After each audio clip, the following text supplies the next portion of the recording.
Okay, let's unpack this. You hear about dopamine all the time, right? Oh, that gives me a dopamine hit, or I need more dopamine. You know, that little burst you get when you see a puppy or maybe find a $20 bill in an old coat. But what if we told you that popular idea barely scratches the surface of what this molecule really does? And even more surprisingly, what if your daily habits are unconsciously hacking your brain's reward system, often without you even realizing it? That's spot on. For this deep dive, we've been immersing ourselves in excerpts from Dopamine, Daily Brain Hacking. And our mission today, really, is to move beyond those oversimplifications. We want to truly understand how dopamine drives motivation, learning, and, that relentless human drive to seek things out. Seek things out. Yeah. So think of dopamine not as the prize you get at the end, but more like the powerful engine that propels you toward it. And maybe also the intricate GPS that guides your brain, helping it learn the most efficient routes to achieve things. Right. And for you, our listener, the goal is clear. We want you to walk away with a more informed, more intentional approach to managing your own brain's reward system, which should lead to better well-being, maybe better decision-making. You'll feel more ready to take control. So to really get a grip on this, we kind of have to pull back the curtain a bit. What is dopamine, at its most fundamental level? Well, at its core, dopamine is a crucial chemical messenger. It primarily functions as a neurotransmitter within your brain and central nervous system. It's literally transmitting signals between your nerve cells. But, and this is kind of surprising, it's also a hormone. It's produced by your adrenal glands, which sit right on top of your kidneys. Oh, wow. Okay. Yeah, so this dual role really hints at its widespread influence, across your entire body and brain. Your brain is, it's like a masterful chemist. It turns basic building blocks from your diet, like certain amino acids you get from protein, into dopamine. It does this through a really precise, multi-step process. Think of it like a finely tuned assembly line. Assembly line, okay. Yeah. These building blocks get converted by key enzymes, and then the new dopamine is carefully packaged into these tiny sacs. When your brain needs to send a signal, it releases dopamine into that microscopic gap between brain cells, the synapse. Right. And there it locks onto specific receptors, delivering its message. And to keep things precise, specialized cleanup crews quickly remove it once the message is sent. Its whole thing is incredibly delicate, requires precise control. So it's not just a simple on-off switch then. It's a whole cascade of events that has to be just right. Exactly. And this delicate balance, it means that even subtle unconscious influences, what we're calling hacking, can have these far-reaching, maybe unintended consequences across so many different brain functions. Indeed. And dopamine isn't just about quick bursts of signaling either. It also creates a kind of background mood or hum in the brain. A modulatory tone, we call it. A background hum. Yeah, imagine a single dopamine neuron influencing thousands of other neurons and vice versa. It operates both in these slow, kind of rhythmic background activities and also in rapid transient bursts when something important happens, like when you anticipate a reward. There's also a critical developmental detail to note here. Dopamine system actually takes a surprisingly long time to fully mature in the brain. Really? How long? Well into adolescence, even early adulthood for some aspects. And this prolonged timeline means it's especially vulnerable during those formative years, adolescence particularly. So it raises an important question, right? If it's so vulnerable when we're young, what are the long-term impacts of, say, chronic external influences on those developing brains? That's a crucial point. Okay, so we know what dopamine is now, basically. But how does this powerful messenger actually travel around our incredibly complex brains? Turns out it's got its own set of sophisticated neural highways, each leading to very different destinations. That's a perfect analogy. Dopamine neurons aren't just scattered randomly. They're primarily concentrated in a couple of key midbrain regions, the VTA and the SNC, technically. Right. And from these core areas, dopamine is transported along 4 major highways. Each has unique primary functions, although, they often intertwine. First, we have the mesolimbic pathway. You often hear this called the reward pathway. The famous one. Yeah, that's the one. This highway is absolutely crucial for how we process rewards, our motivation, and how we learn to repeat behaviors that lead to positive outcomes. But what's truly fascinating here, I think, is that dopamine along this pathway signals wanting the anticipation or the seeking of the reward, often even more powerfully than the pleasure of actually getting it. So it's the chase. Exactly. Yeah, It's the chase, not just the catch. That drive. Then there's the mesocortical pathway. This also starts in the VTA, but it sends signals up to the brain's prefrontal cortex. That's like the command center for higher order thinking. Planning, decision-making, hmm that kind of stuff. Precisely. It's vital for things like attention, working memory, impulse control, planning, making complex decisions. And actually, the mesolimbic and mesocortical pathways work together. They form this deeply integrated circuit for learning, motivation, and memory. Third, the nigrostriatal pathway. This highway goes from the substantia nigra, the SNC, to another area called a dorsal striatum. Its primary job is voluntary movement control. Okay, movement. Yeah. This is the pathway directly linked to Parkinson's disease. When dopamine levels are too low here, it leads to those characteristic motor symptoms. But, interestingly, it also subtly contributes to our motivation, too. And finally, there's the tuberofundibular pathway. This one's a bit different. It goes from the hypothalamus to the pituitary gland and helps regulate hormonal balance, specifically a hormone called prolactin. Wow, okay. From movement control to hormonal balance, and of course motivation and decision-making. It's truly incredible how one molecule can be involved in such diverse functions. It really is. So what does this vast interconnected system mean for our daily lives? It means these pathways aren't isolated, right? Not at all. So influencing one, maybe through daily habits, can have ripple effects, influencing cognition, movement, overall motivation, not just a simple pleasure response. You're absolutely right. And optimal brain function really relies on a delicate balance of dopamine. It's definitely not about maximizing it.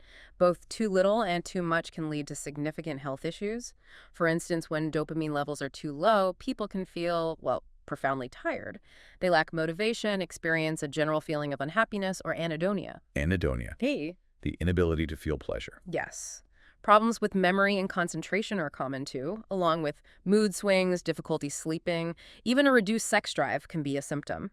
And conditions directly linked to insufficient dopamine activity include Parkinson's, like we mentioned, but also restless leg syndrome and ADHD. Okay? And on the other side, too much dopamine. Yeah, on the flip side, excessively high dopamine levels can lead to a different set of challenges. While you might initially feel euphoria, heightened energy, maybe an elevated sex drive. Sounds good initially. Right. But the negative consequences can be significant.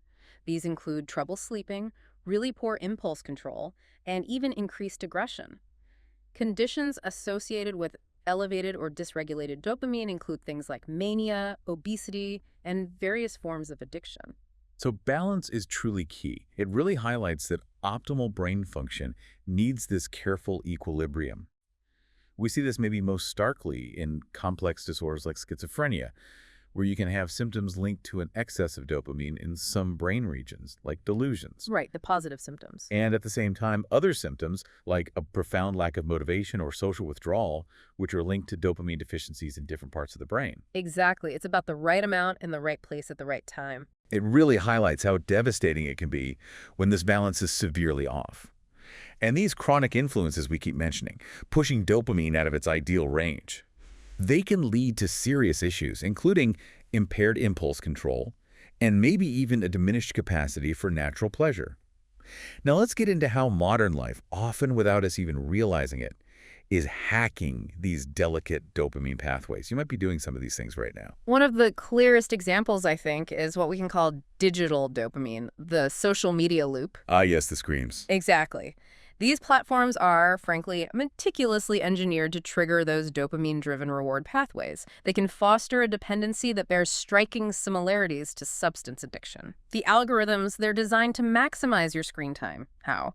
By continuously flashing personalized content, which deepens the activation of your brain's reward centers. Personalized content.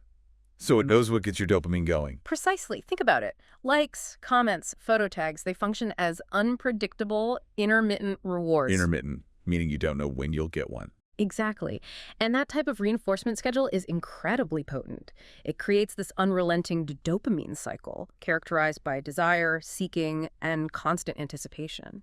You feel compelled to repeatedly check your notifications, refresh your feeds, because these actions become intrinsically linked with the expectation of pleasure, that little dopamine hit. The expectation, not even the thing itself. Often, yes. And this chronic, intense stimulation from social media leads to significant brain changes, actual physical changes.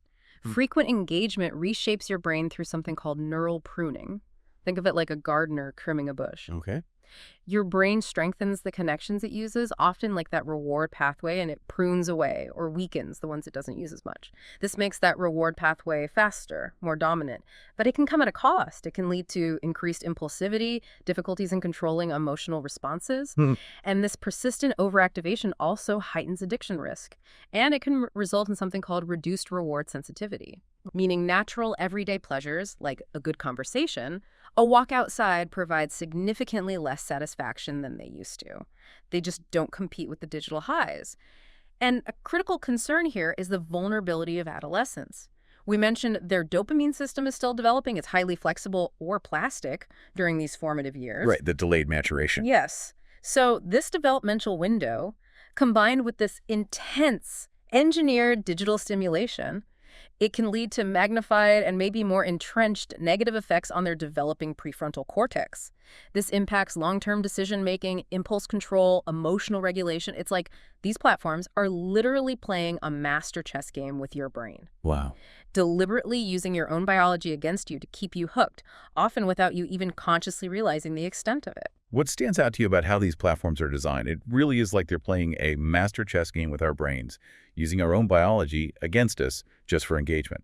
It truly is. And the hacking isn't limited to screens either. Let's talk about the diet dopamine connection.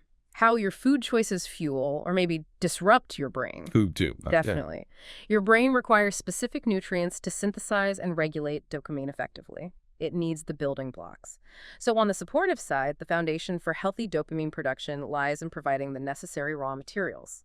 The amino acid tyrosine is a direct precursor. Where do we get tyrosine? You find it in lean proteins, dairy, nuts, bananas, avocados. Broad beans, or fava beans, are particularly interesting because they contain L-Dopa, a direct precursor that can readily cross into your brain. Makes it highly effective. Yeah. But dopamine creation also requires cofactors, things like certain B vitamins, especially folate, B9, vitamin D, niacin, zinc, selenium, iron. Folate. Leafy greens. Exactly. Leafy greens like kale and spinach. Omega-3 fatty acids, like you get in salmon and tuna, have also been shown to increase brain dopamine levels. Antioxidants from fruits and vegetables help too by protecting the brain cells themselves. And here's a surprising one. Your gut microbiome. The gut? Really? Yes, over 50% of your body's dopamine is actually produced in the gut. So probiotic-rich foods like kefir, kimchi, sauerkraut, kombucha, they can support this production. Fascinating. Okay, so that's the good stuff. What about the dark side? Right, the dark side. Sugar and processed foods.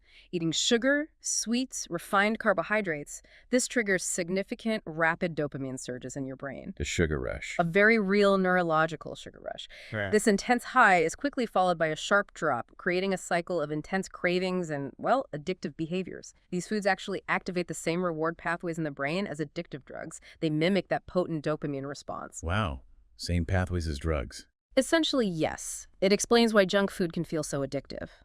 Furthermore, diets high in saturated fat can lead to the desensitization of dopamine receptors. Desensitization, meaning they don't respond as well. Exactly. Your brain becomes less responsive to dopamine, resulting in a lower reward response and reduced motivation over time. It's like your brain gets used to the big hits, so normal things don't register as much. So it's a negative feedback loop. It diminishes your natural motivation for healthier choices. Precisely. It makes it harder to choose the salad when your brain is screaming for the quick hit from the candy bar because its receptors are downregulated. Given all this unconscious hacking from screens, from food, it's no wonder people are looking for solutions. You might have heard of the dopamine detox trend. Let's unpack that. Yeah, the dopamine detox, it's definitely a trend. It typically involves abstaining from pleasurable activities, social media, junk food, gaming, whatever the person finds highly stimulating. The idea, the popular narrative anyway, suggests that depriving the brain will somehow flush out or reset dopamine levels, leading to increased motivation and appreciation for simpler pleasures later on. Okay, but does it work like that? Can you actually detox dopamine? Well, from a scientific standpoint, that idea is fundamentally flawed. Dopamine is a vital neurotransmitter. It's essential for numerous daily functions. It doesn't accumulate or get depleted like, say, fuel in a tank. And taking breaks doesn't literally flush it out. Your brain's complex dopamine circuits aren't governed by a simple reset dial you can just turn down. So the term detox is misleading? Very misleading in a literal chemical sense. However, the popular dopamine detox, while a scientific misconception about the mechanism, does stem from a useful concept. The term was popularized by Dr. Cameron Sipa, but his original intent was framed as a cognitive behavioral therapy tool. It was about helping individuals disengage from compulsive, instant reward-seeking habits, weakening those conditioned responses, not literally reducing a brain chemical. Ah, okay, so it's more about behavior change than chemistry change. It leads to chemistry change, but the focus is behavior. A more accurate understanding is that it's a recalibration, not a literal reset, of the brain's reward system. This means temporarily reducing those high stimulation activities can allow the brain to gradually increase dopamine receptor sensitivity and restore more natural patterns of firing. It's a gradual process, not an instant fix. Increasing receptor sensitivity. So the brain becomes more responsive to normal levels again. That's the idea. The neurobiology of addiction gives us crucial context here, too. Counterintuitively, in addiction, the consumption of the substance or behavior often leads to a smaller dopamine increase over time. The brain adapts. Wait, smaller, not bigger. Smaller actual release relative to the craving, yes. Which then drives compulsive seeking to try and compensate for those diminishing returns. It also reduces the brain's capacity to respond to other non-drug rewards. It sounds like a trap. It is. And this chronic unconscious hacking we've been talking about can actually weaken your brain's ability to make smart decisions and control impulses. That's your prefrontal self-regulation. It makes it incredibly difficult to break free from compulsive behaviors. That's fascinating and definitely counterintuitive. So the more someone chases a high, the less actual high they get, which then makes them chase even harder. It sounds like a vicious cycle, almost designed to keep you trapped. It can certainly feel that way. It's also important, I guess, to note the limitations. Extreme abstinence might not be great for general well-being, or especially for people with clinical conditions like low dopamine, where it could actually worsen symptoms. Absolutely. Balance is key, always. So what does this all mean for you, the listener? How can you consciously recalibrate your dopamine system in a healthy way? Right. So instead of a scientifically inaccurate dopamine detox, the evidence points towards strategies for a more holistic recalibration. It's about strategically reducing the artificial stimulation while actively integrating healthy, natural sources of dopamine and reward.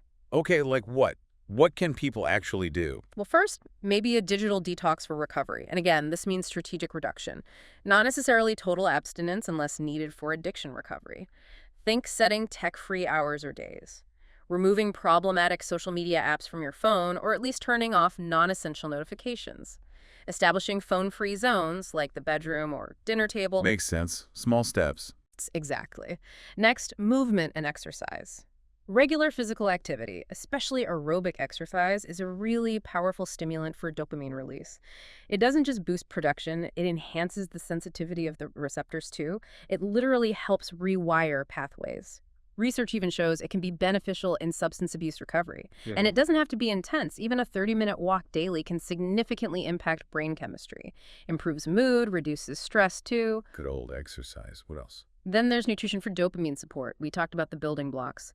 Focus on protein-rich foods with tyrosine, omega-3s from fish, antioxidant-rich fruits and vegetables, and crucially, limit the sugar and processed foods to avoid those spikes and crashes that mess with receptor sensitivity.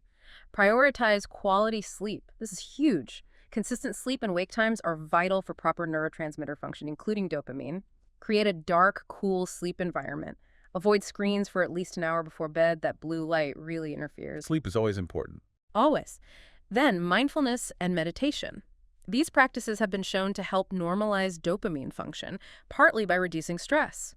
They also increase your awareness of cravings without automatically acting on them. This strengthens your brain's self-control centers, that prefrontal cortex again, and enhances your appreciation for natural, subtle pleasures. Learning to appreciate the small things again. Exactly. And related to that is goal setting and achievement. Setting and achieving small, achievable goals provides earned rewards. This is really important. It builds confidence in your ability to delay gratification and strengthens that crucial effort satisfaction link. It leverages your brain's natural reinforcement learning system. Remember, the anticipation of achieving a goal can be a powerful motivator in itself. Earning the reward, not just getting it passively. Precisely. Creative expression is also incredibly beneficial. Engaging in art, music, writing, learning a new skill, these provide healthy, sustainable dopamine release tied to intrinsic rewards. It feels good because you're creating or mastering something. And finally, don't underestimate social interaction. Meaningful engagement with others, real connection fosters happiness and leads to natural dopamine release. Interestingly, social approval, like getting positive feedback or even just feeling accepted, activates some of the same brain circuits as physical rewards, like food. It shows how deeply social connection is wired into our reward system. Right, so it's not about deprivation at all, is it? It's about building a balanced lifestyle Yeah. and consciously shaping your environment, restoring your system to its natural, maybe more optimal state. That's a great way to put it. Consciously shaping your environment. So we've explored how dopamine, far from being just a simple pleasure chemical, is this incredibly complex orchestrator of motivation, learning, and that seeking behavior. And we've seen how pervasive modern life's hacking of this delicate system can be, often happening right under our noses without us even realizing it. Exactly. And understanding these neurobiological mechanisms, even just the basics we've touched on, truly empowers you. It helps you transition from being unconsciously hacked to making conscious, informed choices about your daily habits and environment. The popular notion of a dopamine detox, while, scientifically inaccurate in its literal interpretation, it does point towards a valid behavioral principle. Strategically reducing that constant high-level overstimulation can help recalibrate the brain's reward system over time. It's a gradual process of restoring sensitivity and finding motivation in more natural, sustainable ways. So the final thought for you, our listener.